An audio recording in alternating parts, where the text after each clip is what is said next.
Dude, there's no way. Oh my god. Okay, guys, we all know this. There's only one Rin Tosaka, and she's from Unlimited Blade Works. All others are false prophets. And why the heck is there a subreddit dedicated to this? So today we're talking about Fate Grand Order Absolute Demonic Front Babylonia, which ends up being far better than anyone would expect coming from a video game, let alone a mobile game. The plot starts off with Mash and Fujimura going back to ancient Babylonia, the age of the gods, to correct a time anomaly. Figuring out that Gilgamesh has the Holy Grail, they determine that they should help him to get the Grail and fix the time anomaly. To which Gilgamesh sends Fujimaru off to create a harem of powerful goddesses to wage war against another powerful goddess. Did I miss anything? Nope. Okay. Visually, the show isn't on the level of unlimited budget, and looking at some of the quality of the 3D jobs, it makes me think they could have just called up Ufotable and be like, hey, here's another unlimited budget, make it look good.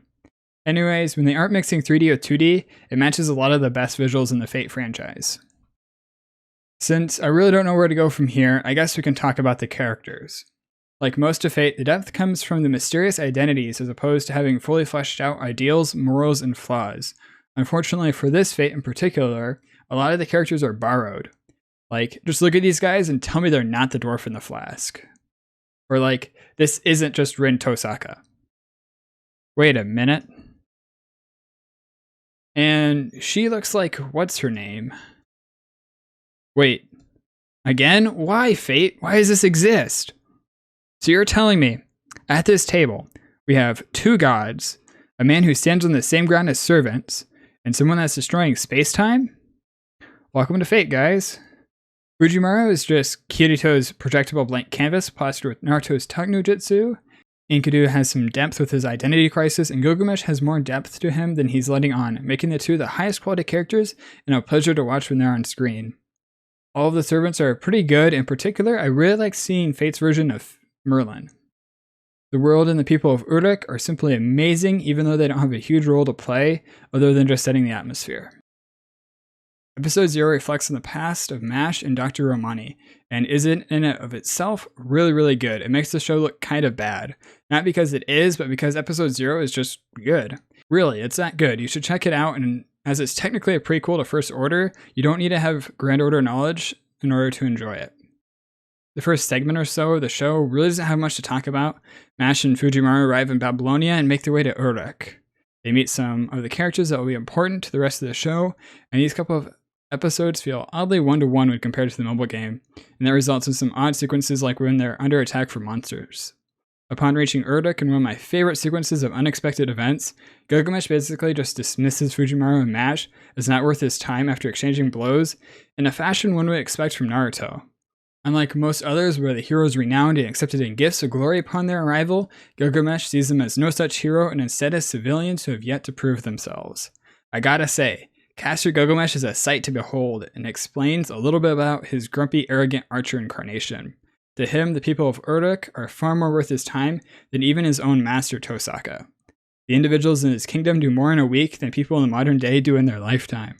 Anyways, fanboying over Gilgamesh aside, Fujimaru and Mash really get down to earth and learn about the city by helping people with their work.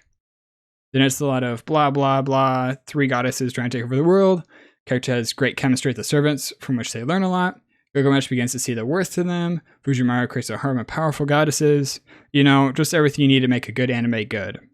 Then, Tiamat awakens. And not like your Dungeons & Dragons challenge rating 30 5-headed dragon Tiamat. No, like Tiamat, the mother of all life. Other than the power scaling issue, which I will admit is no easy issue to fix. And Dr. Mani throwing out numbers like their power levels, which I know for a fact is not what you do when you're dealing with power scaling. This is where the action hits a new high. Enkidu and Gilgamesh really show their humanity, the sacrifices start, and things like inflicting the concept of death upon your enemy becomes a possible feat. I don't want to get super into specifics because of spoilers, but if you enjoy shonen, fate, or good characters, this is where it gets good. Is it on the same level as Fullmetal Alchemist Brotherhood? No. There's way too much harm going on, most of the main characters are too bland, and there's a couple situations the viewer might go, wait, how is that supposed to work? But I mean, it's better than Fullmetal Alchemist because it doesn't have a crybaby like Wrath involved. Some of its characters like Gilgamesh and Enkidu have depth, but they aren't Askeladd from Vinland Saga, where you could write a novel about them interacting in a grocery store. Feels and chills are commonplace by the end of the anime, with the masterful work of killing lots of characters, well-placed music, and flashbacks. I feel like I should mention this, as not many anime actually do this nowadays, and that is starting the ending music before the ending. I first noticed this in Railgun Season 2 during the Sisters arc, and only again during some of the last episodes of Absolute Demonic Front Babylonia. This is such an easy way to add plus 25 chills to any sequence, but anyways, that's all I really have to say about anything except for the final fight. So if you haven't watched the show yet, it's pretty good. I'd recommend you go watch it, and I'll talk to you next week. Okay, so I'm at the ending fight. At first it felt like, wow, that's awesome, and then I got this creepy feeling. Isn't Gilgamesh using Emiya a little cheap and like a wizard did it? And then this was resolved when I remembered all the sacrifices that were made up to the point, and I just dismissed the feeling. Fighting something like Beast 2 is not something I see often in anime, as I've steered pretty clear of Dragon Ball. So I don't know what the best way of handling something like this is, so I'm going to defer to your guys' judgment about whether the final fight was bad or not. If there's enough responses, I can make another video titled something like whatever the title of this video ends up being, and there we can discuss it even more. Sorry if this video felt a little rushed or like a jumbled mess. It's been a while since I've written a script for a video like this from scratch, and I've forgotten some of the techniques I've used previously. Also, my work ethic and sleep schedule were took out back and shot sometime last month, so there's that too. It's starting to come back, so hopefully next week it won't be quite as bad, but anyways, enough side note rambling. If you're interested in more anime discussion videos like this, make sure to hit the subscribe button, and hopefully I'll see you next week. Have a good one.